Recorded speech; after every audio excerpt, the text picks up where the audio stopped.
میرے عزیزوں، ایک اور فتنہ جنم لیا ہے انٹرنیٹ کی سرزمین پر، گوہر شاہی فتنہ۔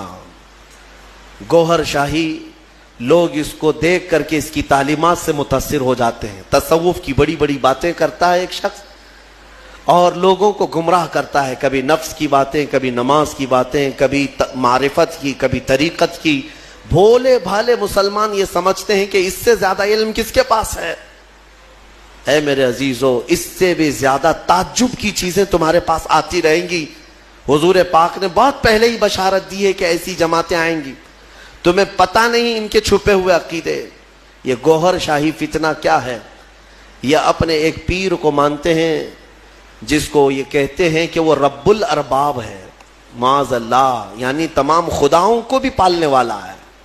وہ پتہ نہیں کون سے خداؤں کو پالنے والا ہے، لیکن ان کا عقیدہ یہ ہے کہ وہ رب الارباب ہے۔ یہ لفظ ہے، میں نے سنا ہے، کھلی ہوئی، یہ کھلا ہوا ارتداد ہے، ان کا اسلام سے بھی تعلق نہیں، اور لوگ اس کو تصوف کا بادشاہ سمجھے بیٹھے ہوئے ہیں، کہتے ہیں ہم کو سیدھا راستہ مل گیا۔ بلکہ میں نے ان کے فتنوں میں یہ تک سنا ہے، وہ کہتے ہیں اس زمانے میں اگر کوئی لا الہ الا اللہ کلمہ پڑھتا ہے تو وہ کھلا شرک کرتا ہے۔ اب یہ کلمہ نہیں چلے گا، گوہر شاہی کلمہ چلے گا، اس کے پیر کا کلمہ چلے گا، نعوذ باللہ من ذالک۔ نبوت کا بھی قریب قریب دعویٰ انہوں نے کیا ہے۔ اور جانتے ہیں یہ گوہر شاہی جو ایک فرقہ ہے، ریاض نام سے کوئی ان کا گرو گھنٹال ہے، اس کو اس بڑی پیمانے پر مانتے ہیں کہ یہ تسبیح میں کیا پڑھتے ہیں؟ ہم تو سبحان اللہ کہتے ہیں، وہ سبحان الریاض کہتے ہیں، نعوذ باللہ من ذالک۔ میں بھولے بھالے سنی مسلمانوں کو سمجھانا چاہوں گا کہ صرف جو دکھنے والی چکا چوند ہے اس پر مت چلے جانا۔ ان کا چھپا ہوا زہر اتنا خطرناک ہے کہ تم بے ایمان ہو جاؤ گے، کفر کی موت مر جاؤ گے، تمہیں پتہ بھی نہیں چلے گا۔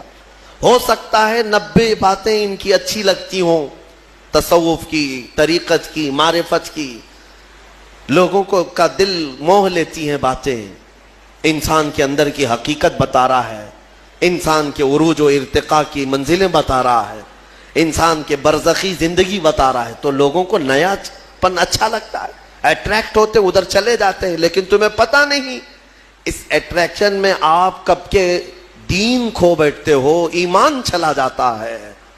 جو شخص دنیا میں اپنے پیر کو یہ عقیدہ رکھتا ہو کہ یہ رب الارباب ہے، یعنی رب کو بھی پالنے والا ہے، معاذ اللہ، اور یہ عقیدہ رکھتا ہو کہ تسبیح اسی کی پڑھی جائے گی، اور یہ عقیدہ رکھتا ہو کہ کلمہ اس زمانے میں لا الہ الا اللہ پڑھنا کھلا شرک ہے، نعوذ باللہ، پھر اس کا دین اسلام سے کیا تعلق ہے؟ یہ یہودیوں کے پالے ہوئے وہ لوگ ہیں جو اسلام کو پڑھتے ہیں اور اسلامی لباس پہن کر کے ہماری جماعتوں میں آتے ہیں۔ لہٰذا میں سب کو الرٹ کرنا چاہوں گا، اس فتنے سے اپنے آپ کو بچاؤ۔ میں بہت دور دور جا کر کے دیکھا، چھوٹے چھوٹے علاقوں میں صرف انٹرنیٹ کو دیکھ کر کے لوگ اس کے مرید ہو گئے، اس کے گرویدہ ہو گئے، اس کے پیچھے ہو گئے۔ کسی وقت انشاءاللہ العزیز میں پورا آپریشن کروں گا اس کا، اس لیے کہ میں بہکتے ہوئے کئی لوگوں کو دیکھا ہے۔ بہرحال